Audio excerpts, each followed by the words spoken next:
ગુજરાતી અને ધંધો આ બંને જે છે તે એકબીજાના પર્યાયવાચી ગણાતા હોય છે. ગુજરાતની અંદર તમે રહો છો અને એની સાથે સાથે વ્યાપારિક ગતિવિધિઓ સાથે જોડાયેલા છો, તો સાહેબ એમાં અંગ્રેજીની વાત જ ક્યાં આવે છે? વાત આવે છે ને ફ્રેન્ડ્સ. પારિભાષિક શબ્દ એવા છે કે જે અત્યાર સુધી આપણને ખ્યાલ નથી આવ્યા, કે જે આંટરપ્રેન્યોરશિપ જગતના છે, વ્યાપાર જગતના છે, ધંધાકીય જગતના છે. તો યસ, આ વિડીયો એવા તમામે તમામ ગુજરાતી તથા એવા તમામે તમામ વ્યવસાયિક વ્યક્તિને સમર્પિત રહેશે. આજે એવા ટર્મિનોલોજીસ ભણવાના છે કે જે શબ્દ ધંધાના કે વ્યાપારિક જગતના છે. ઘણાને આના વિશે કન્ફ્યુઝન હોય છે, ઘણાને આના વિશે ખ્યાલ નથી હોતો. તો એના વિશેની સ્પષ્ટતા એ આજના સેશનમાં આપણે કરવા જઈ રહ્યા છે. મારું નામ છે સંદીપ. તમે જોડાઈ ચૂક્યા છો વેબસંકુલ ઓફિશિયલ સાથે, અને દરરોજની જેમ 10 વાગે સોમથી શનિ આપણે જેમ મળતા હોઈએ છીએ તે પ્રમાણે આજે પણ ગુજલિશના આ સેશનમાં સરસ મજાનું જ્ઞાન પીરસવાની કોશિશની સાથે હું આપની સમક્ષ રજૂ થયો છું. વધારે સમય ન લેતા આપણે આજના સરસ મજાના જ્ઞાનસભર સેશનની શરૂઆત કરી દઈએ છીએ. તમે આ બે શબ્દ બહુ સારી રીતે સાંભળ્યા હશે, જોયા પણ હશે. યસ, હું વાત કરી રહ્યો છું કયા શબ્દોની? એ શબ્દ છે કોસ્ટ અને પ્રાઇસ. સાહેબ, સાંભળવામાં કે અર્થમાં તો બંને સરખા લાગે છે, પરંતુ જો આના ઉપયોગની વાત કરીએ કે બહુ ઇન ડિટેલ જો આને સ્ટડી કરીએ તો આ બંને વચ્ચે તફાવત છે. કોસ્ટ કે જ્યાં જેનો અર્થ પડતર થતું હોય છે, આ શાના સાથે જોડાયેલું છે, શું છે, બધી માહિતી આપણે મેળવીશું. જ્યારે પ્રાઇસ જે છે તે કિંમત સાથે જોડાયેલું છે.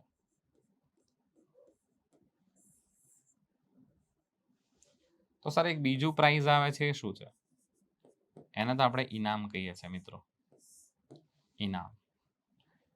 ઇનામની વાત નથી ચાલતી. આપણે વાત કરી રહ્યા છે કોસ્ટ અને પ્રાઇસની. નોર્મલી કોસ્ટ શબ્દ જે છે તે એના સાથે જોડાયેલો છે કે જે વ્યક્તિ પોતે કંઈક બનાવનાર છે, કંઈક બનાવે છે. એટલે કે તે પ્રોડ્યુસર હોઈ શકે છે, ઉત્પાદક હોઈ શકે છે, અથવા તો આ શબ્દ એના માટે પણ વપરાય છે કે જે વ્યક્તિ પોતે વેચનાર છે.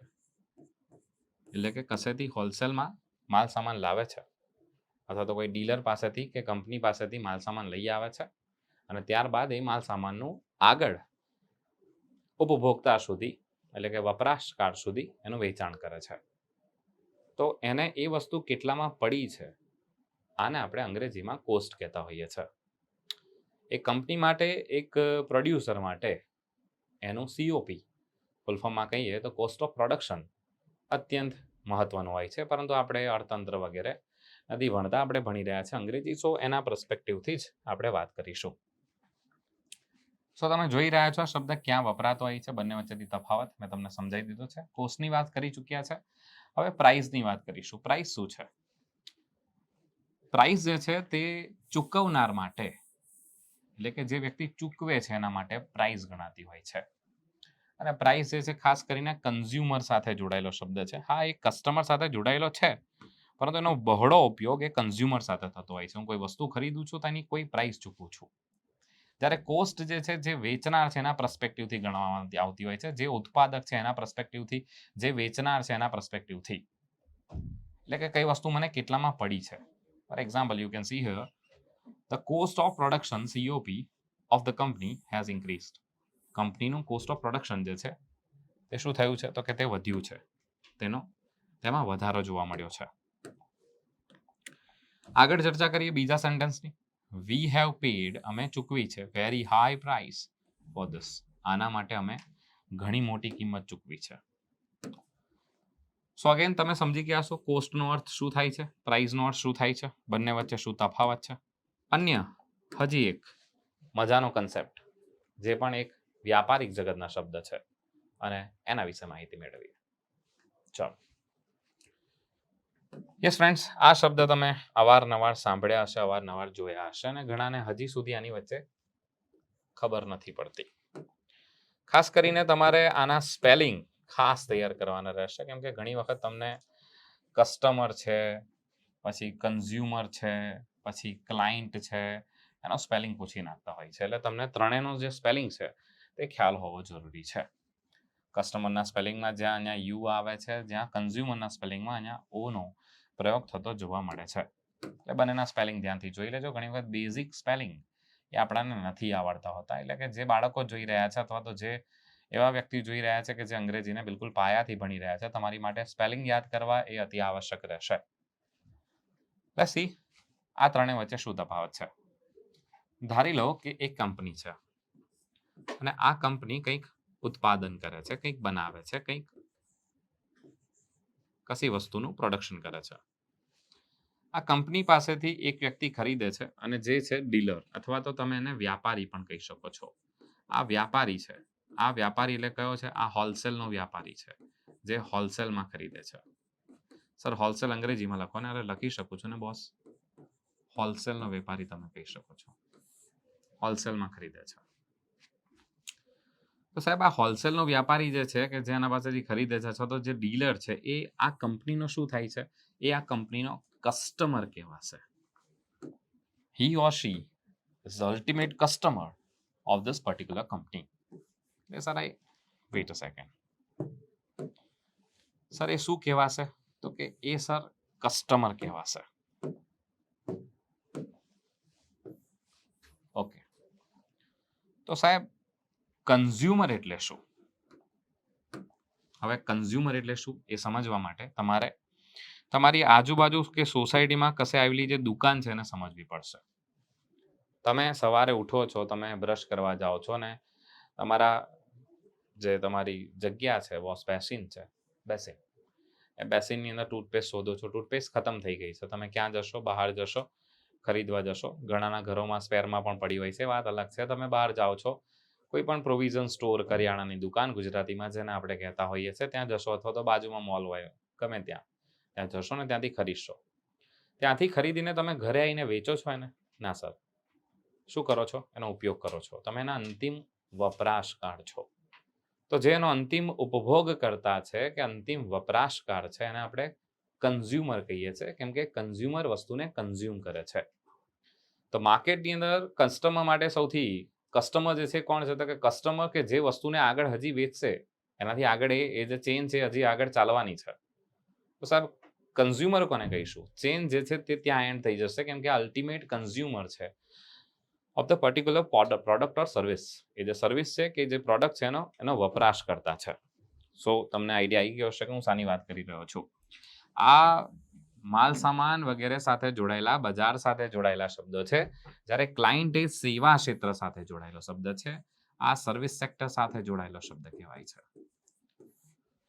લોયર, ટીચર, આ બધા જે છે તે સર્વિસ પ્રોવાઈડર કહેવાતા હોય છે. આ લોકો સર્વિસ પ્રોવાઈડ કરે છે. સો યુ કેન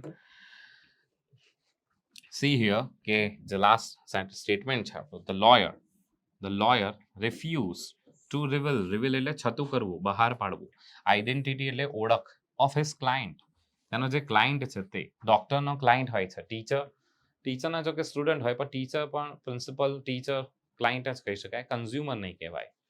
તે રીતે તમે ડોક્ટર પાસે જાઓ છો ત્યાં પણ ક્લાયન્ટ આવશે, તેને પણ આપણે ક્લાયન્ટ કહેતા હોય છે. ડોક્ટરના ક્લાયન્ટ હોય છે, લોયરના ક્લાયન્ટ હોય છે, એન્જિનિયર જે છે એના પણ ક્લાયન્ટ હોય છે, આર્કિટેક્ટ એના પણ ક્લાયન્ટ હોય છે. જે સર્વિસ પ્રોવાઈડર છે આ બધા એના ક્લાયન્ટ્સ જોવા મળશે. અને કસ્ટમર અને કન્ઝ્યુમર વચ્ચે તો તફાવત બહુ વ્યવસ્થિત રીતે સમજાઈ ચૂક્યો છું. એસી સ્ટેટમેન્ટ જોઈએ અને એના પછી આ વિડીયોને ઓવર કરીશું. The customer cast his money on the counter and left. કસ્ટમરે પોતાના પૈસા કાઉન્ટર પર મૂક્યા અને એના પછી ત્યાંથી જતો રહ્યો, છોડીને જતો રહ્યો. This shopkeeper has excellent consumer relations. અને ધંધાને બરકરાર રાખવા માટે કસ્ટમર સાથે કોર્ડિયલ રિલેશન્સ અત્યંત અગત્યના છે. કોર્ડિયલ રિલેશન્સને અંગ્રેજીમાં શું, ગુજરાતીમાં શું કહેવાય છે, તમારે કમેન્ટ સેક્શનની અંદર જણાવવાનું રહેશે. This shopkeeper, આ શોપકીપર હેઝ એક્સલન્ટ, એના છે શું છે તો કે એક્સલન્ટ કન્ઝ્યુમર રિલેશન્સ. એના કન્ઝ્યુમર રિલેશન્સ બહુ સુપર છે.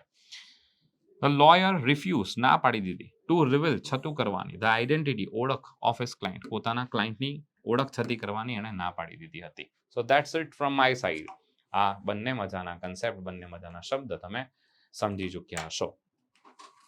આવા અંગ્રેજીમાં ઘણા બધા શબ્દ છે. ફોર એક્ઝામ્પલ હોમ અને હાઉસ છે. તો એમાં પણ ઘણાને એવું થતું હોય છે. હાઉસ જે છે એને તમે કહી શકો કે જ્યાં આમ કહેવાય ને પરિવારવાળી ફિલિંગ ના હોય. એટલે મોટાભાગે લોકો એવું પણ કહેતા હોઈએ છે કે હાઉસ જે છે તે રેન્ટ, ભાડાનું હોય એને આપણે હાઉસ કહેતા હોઈએ છીએ. કેમ કે ત્યાં પોતાનાપણાની ફિલિંગ નહીં આવે, એ ફિલિંગ સાથે જોડાયેલી બાબત છે. પણ જ્યાં આપણો પરિવાર રહે છે, જ્યાં આપણા ફોરફાધર્સ રહ્યા છે, આપણે મોટા થયા છે, બરાબર, તો એ જેનાથી લાગણીઓ જોડાયેલી છે તેને આપણે હોમ કહીએ છીએ. એટલે હંમેશા કહેવાતું હોય છે ને કે હોમ સ્વીટ હોમ.